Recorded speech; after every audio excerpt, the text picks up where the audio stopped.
Good afternoon, students. So let's do one more problem of CPM. That is, last day we discussed about critical path method and we came to know about the critical path and the project duration for the critical path. So same problem we can, not the same problem, same method we can do with another problem. Okay, so this is a small problem with activity. It's only from 1 to 5. The duration have been given to you. Different set of questions. That means last time draw the network. ഒരു additional ആയിട്ടൊരു വേറെ type ഫ്ലോട്ടും കൂടി അതിൽ വരുന്നുള്ളൂ. അതെന്താണെന്ന് ഞാൻ പറഞ്ഞുതരാം. Then you have to find the critical activities and finally the project duration. So we can draw the network diagram. The first step ഇതിലാണല്ലോ എല്ലാം ഇരിക്കുന്നത്. The network diagram is the must one. So it is from 1 to 2. Time duration is 20. Then 1 to 3 it is 25. 2 to 3 already we have 2 and second node and third node. You just connect these 2 and 3. It is 10. Then 2 to 4 it is 12. Then 3 to 4, 3 and 4 is already there. 3 and 4 is connected with the duration 6. And finally 4 to 5 it is how much? 10. So it's over. 3 marks കിട്ടും. Network diagram നമ്മൾ വരച്ചു കഴിഞ്ഞു. After that, in order to find the total float, critical activities, everything, നിങ്ങൾ എന്ത് കണ്ടുപിടിക്കണം? Earliest time and latest time അല്ലേ? So we can calculate the TE and TL values. So TE കാണാനായിട്ട് earliest time calculate ചെയ്യാനായിട്ട് formula എന്താണെന്ന് ഓർക്കണുണ്ടോ നിങ്ങൾ? earliest time it is TE അല്ലേ? TE കാണാനായിട്ട് ഫോർമുല ഇതായിരുന്നു. EJ is equal to maximum of EI plus the time duration അല്ലേ? So the starting node, it's from 1 to 5. Always the first node E1 will be 0. Then what about the second node E? E കിട്ടാൻ എന്ത് ചെയ്യണം? Starting from 1 അല്ലേ? So E1 plus the time duration is how much? 20. E1 plus 20. That is 0 plus 20 എത്ര കിട്ടി? 20 എന്നുള്ളത് E2 value കിട്ടി. Next is E3. E3 figure നോക്കിക്കേ. E3 കിട്ടാൻ there are two paths. One is from 1 and the other from second. So you can select the maximum of either from E1 or from E2. The time duration from E1 is 25 and E2 ൽ എത്ര വന്നേ? 10. That is maximum of E1 value 0. 0 plus 25 and E2 is 20. 20 plus 10. So it is 25 and 30. ഏതാണെന്ന് എടുക്കുന്നേ? It is 30 അല്ലേ? Maximum. Next is E4. E4 നോക്ക്. E4ലും we have two values. ഉണ്ടല്ലോ, രണ്ടെണ്ണം ഇല്ലേ? ഏതൊക്കെയാണ്? Either from E2 or from E3. അപ്പോൾ maximum of ഏത് വരും? E2 plus 12 ഉണ്ട്, പിന്നെ E3 plus 6 ഉണ്ട്. അതായത് ബാലൻസ് ഞാൻ ഇവിടെ എഴുതാം. അപ്പോൾ E4 is equal to maximum of ഏതൊക്കെയാണ് വന്നത്? E2 വാല്യൂ എത്രയാണ്? It is 20. 20 plus 12 വന്നു.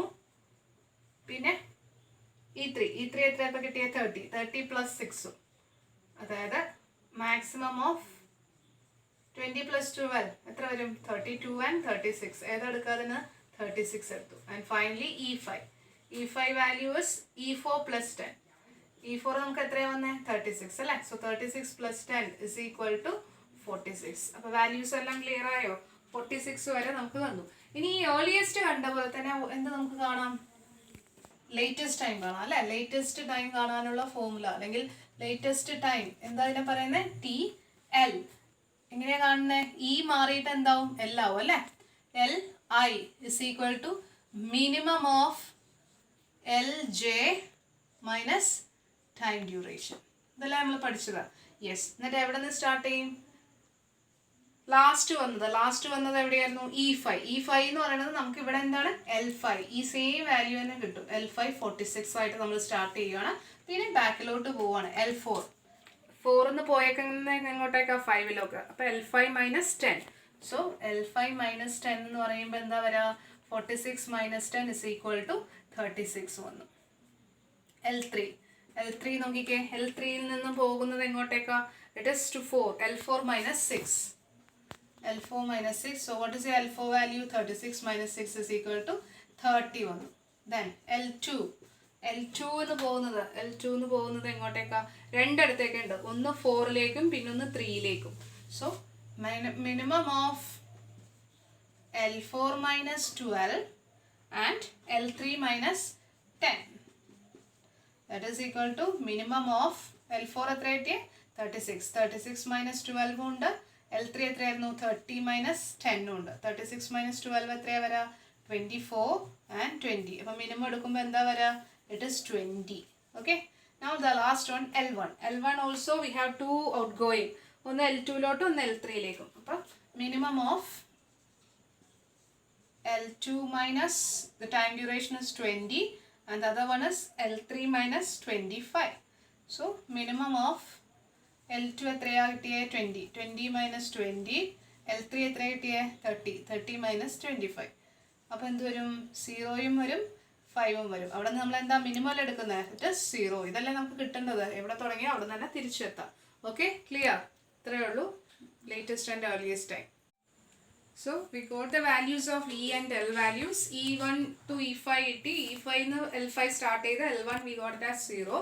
So after getting these two values earliest time and latest time കിട്ടി കഴിഞ്ഞപ്പോഴേക്കും നമുക്ക് ആക്ടിവിറ്റി ആൻഡ് ടൈം ഡ്യൂറേഷൻ്റെ ഒരു ടേബിൾ കൺസ്ട്രക്ട് ചെയ്യാം. Okay.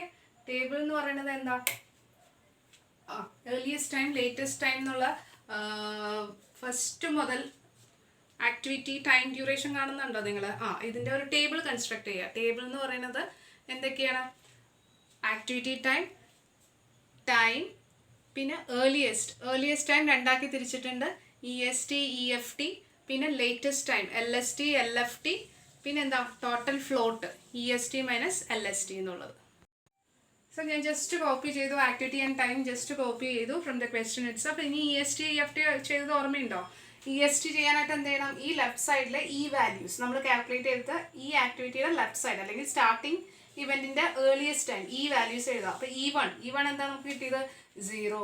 Again it's starting from 1 it is 0. പിന്നെ E2 എത്രയാ 20. വീണ്ടും 2 അല്ലേ? അപ്പോൾ 20. ഇനി 3 എത്ര കിട്ടിയേ 30. 4 എത്ര കിട്ടിയേ 36. ഇതാണ് നമ്മുടെ വാല്യൂസ്. ഓക്കെ. ഇനി എങ്ങനെ EFT കിട്ടും? ഈ കിട്ടിയ ESTയുടെ ടൈം കൂട്ടുക. അപ്പോൾ 20, 25, 30, 32, 36 and 46. ഓക്കെ. ഇനി ലേറ്റസ്റ്റ് ടൈമിൽ നമ്മൾ എന്താ ആദ്യം ചെയ്യേണ്ടത്? LFT. അതെങ്ങനെ കിട്ടും? റൈറ്റ് സൈഡ് ഫിനിഷിംഗ് ടൈം കണ്ടോ? ഈ ഫിനിഷിംഗ് ടൈമിന്റെ L വാല്യൂസ് എടുക്കുക. അതായത് L2 എത്രയാ 20. അത് എവിടെ എഴുതണം? ഫിനിഷില്. L3 എത്രയാ 30. വീണ്ടും 3 അപ്പോൾ 30. പിന്നെ L4 is what 36. Again ending with 4, so it is 36. L5 is 46. ഇനി എങ്ങനെ സ്റ്റാർട്ടിങ് കിട്ടും? ഫിനിഷ് ടൈമിൽ നിന്നും സമയം കുറയ്ക്കുമ്പോൾ സ്റ്റാർട്ടിങ് കിട്ടും. അപ്പോൾ 20 minus 20 0. 30 minus 25 5. 30 minus 10 20. 36 minus 12 എത്രയാ വരാ 24. Then 36 minus 6 30. 46 minus 10 എത്രയാ വരാ 36 വന്നു. ഇനി ടോട്ടൽ ഫ്ലോട്ട് കണ്ടത് ഓർമ്മയുണ്ടോ? എങ്ങനെയായിരുന്നു? LST മൈനസ് EST അല്ലെങ്കിൽ LFT മൈനസ് EFT ഏത് വേണമെങ്കിലും ചെയ്യാം. എല്ലിനെ തുടങ്ങാൻ വേണ്ട. എല്ലിന്റെ സ്റ്റാർട്ട് എടുത്താൽ ഇവിടുത്തെ സ്റ്റാർട്ട്, അല്ലെങ്കിൽ LFT എടുത്താൽ ഇവിടുത്തെ FT, എങ്ങനെ വേണമെങ്കിലും ചെയ്യാം. അപ്പോൾ 0 minus 0 0. 5 minus 0 5. 20 minus 20 0. 24 minus 20 4. 30 minus 30 0. 36 minus 36 0. So we have 4 values അല്ലേ? You can mark that particular zeros കിട്ടിയത് മാത്രം ഞാൻ ഹൈലൈറ്റ് ചെയ്യുന്നു. So they are the critical activities. കണ്ടോ ഏതൊക്കെയാണെന്ന് നോക്കിക്കേ. 1 to 2, 2 to 3, 3 to 4 and 4 to 5. എൻ്റെ എഴുതുന്നത് നോക്കിക്കേ. 1 2 2 3 3 4 4 5 അപ്പോൾ ഇതാണ് നമ്മുടെ ക്രിട്ടിക്കൽ ആക്ടിവിറ്റീസ്. ഒന്നും കൂടി ഡയഗ്രാം നിങ്ങൾ വരയ്ക്കുക. അതായത് എങ്ങനെ വരും? 1 to 2, പിന്നെ ഏതാ 2 to 3, 3 to 4 and 4 to 5. നമുക്ക് നോക്കാം. 1 to 2 എത്രയായിരുന്നു? 1 to 2 it was 20 plus 2 to 3 എത്രയാ 10. 3 to 4 എത്രയാ 6 and 4 to 5 it is 10. നോക്കിക്കേ 20 plus 10 30. 30 plus 10 40. 40 plus 6 46. നമ്മുടെ ഈ വാല്യൂ ലാസ്റ്റ് കിട്ടിയതും 46 അല്ലേ? അങ്ങനെ നമുക്കത് കറക്റ്റ് ആണെന്നുള്ളത് മനസ്സിലായി. ഇതാണ് last project duration. So this is the critical activity and this is the project duration. ഇനി ടോട്ടൽ ഫ്ലോട്ടും മാത്രമല്ല, ഇനി 2 ഫ്ലോട്ടും കൂടി നമുക്ക് കണ്ടുപിടിക്കാനുണ്ട്. അതും കൂടി കഴിഞ്ഞാലേ ഇത് അഡീഷണൽ പാർട്ടാണ്. അതും കൂടി കഴിഞ്ഞാലേ ക്വസ്റ്റ്യൻ കംപ്ലീറ്റ് ആവുള്ളൂ. ഓക്കെ. ഇതുവരെ നമ്മൾ ലാസ്റ്റ് ടൈം പഠിച്ചു. ഓക്കെ, സോ ഇത് ഞാൻ വീണ്ടും ഒന്നുകൂടി റിപ്പീറ്റ് ചെയ്താണ് because you have additional 2 columns. ഏതൊക്കെയായിരുന്നു എന്നറിയോ? Free float and independent float. Free ഫ്ലോട്ടും ഇൻഡിപെൻഡൻറ്റ് ഫ്ലോട്ട്. അവിടെ സ്പേസ് ഇല്ലാത്തതുകൊണ്ടാണ്. അപ്പോൾ ഇങ്ങനെ അഡീഷണൽ ആയിട്ട് ചോദിക്കുവാണെങ്കിൽ ഇത്രയും മതി. നമുക്ക് ക്രിട്ടിക്കൽ പാത്തും പ്രോജക്റ്റ് ഡ്യൂറേഷൻ കാണണമെന്നുണ്ടെങ്കിൽ ടോട്ടൽ ഫ്ലോട്ട് വരെ മതി. പക്ഷെ ഇതൊരു അഡീഷണൽ ക്വസ്റ്റ്യൻ ആയിട്ട് ചോദിക്കുവാണെങ്കിൽ ഇൻഡിപെൻഡൻറ്റ് ഫ്ലോട്ടും ഫ്രീ ഫ്ലോട്ടും കാണണമെങ്കിൽ എന്ത് ചെയ്യണമെന്ന് ഞങ്ങളുടെ ഫോമുല എഴുതാം. ഫ്രീ ഫ്ലോട്ട് എന്ന് പറഞ്ഞു കഴിഞ്ഞാൽ the formula is EJ minus EI minus time duration. Okay, EJ minus EI minus the time duration. അതായത് ഫോർ എക്സാമ്പിൾ 1 to 2 ഉണ്ടെങ്കിൽ ഇതിൽ 2 ആണ് J, 1 ആണ് I. അപ്പോൾ E2 minus E1 minus the time duration. അപ്പോൾ E2 എത്രയാ? 20. ഓക്കെ, 20 minus E1 അതായത് എന്താ? 0. 20 minus 0 20 minus the time duration. അപ്പോൾ എങ്ങനെ വരാം? 20 minus 0 minus 20 is equal to 0. അടുത്ത നോക്കിയാൽ 1 to 3. 1 to 3 എന്ന് പറയുമ്പോൾ E3 minus E1 minus E3 to E1 time എത്രയാ? 25. അപ്പോൾ E3 എത്രയായിരുന്നു? 30. E1 എത്രയാ? 0 minus 25. അപ്പോൾ 30 minus 25 5 വന്നു. പിന്നെ E3 minus E2 minus 10. അപ്പോൾ E3 എത്ര? 30. 30 minus 20 10. 10 minus 10 0. അടുത്തത് E4. E4 is 36. 36 minus 20. It is 16. 16 minus 12. It is 4 again. പിന്നെ E4 minus E3. E4 എത്രയാ? 36 minus 36. 6 minus 6 0. അടുത്തത് E5. 46 minus 36 10. 10 minus 10 0. അപ്പോൾ നിങ്ങൾ ഓർക്കും ഫ്രീ ഫ്ലോട്ടും ടോട്ടൽ ഫ്ലോട്ടും സെയിം തന്നെയാണല്ലോ എന്ന് ഓർക്കും. അത് എല്ലാ കേസിലും അങ്ങനെ ആണോ എന്ന് നിർബന്ധമില്ല കേട്ടോ. ഈ ഒരു പർട്ടിക്കുലർ ക്വസ്റ്റ്യനിൽ മാത്രമേ അത് ശരിയാവുള്ളൂ. ആക്ച്വലി ഫോമുല ഇതാണ്. എല്ലാ കേസിലും ഒരേപോലെ വരില്ല, അത് പ്രത്യേകം ശ്രദ്ധിക്കുക. Next is independent float. Independent float എങ്ങനെയാണ് കാണേണ്ടതെന്ന് വെച്ചാൽ ഇതേപോലെ തന്നെ ഫോമുല, പക്ഷേ EJ minus LI. Okay, EJ minus LI minus time duration. അതായത് ആദ്യത്തെ L വാല്യൂവും രണ്ടാമത്തെ E വാല്യൂ ആണ്. അതായത് E2 minus L1 minus time duration. അപ്പോൾ E2 എന്ന് പറയുന്നത് 20. ഓക്കെ, 20 മൈനസ് L1 എത്രയാ? 0 അല്ലേ? 0 minus time duration is equal to 0. അടുത്ത എന്താ? E3 minus L1 minus time duration. Time എത്രയായിരുന്നു? അല്ല 25. Okay, so what is your E3 value? E3 value is 30. L1 എത്രയാ? L1 is 0 minus 25. അതും എന്ത് തന്നെ പറഞ്ഞാൽ 5. അടുത്തത് E3 is how much? 30. 30 minus L2 10 minus 10 0. അടുത്തത് E4 36 minus L2. 36 minus 20 16 minus 12. അവിടെ നമുക്ക് 4 കിട്ടി. E4 is 36. 36 minus L3 30.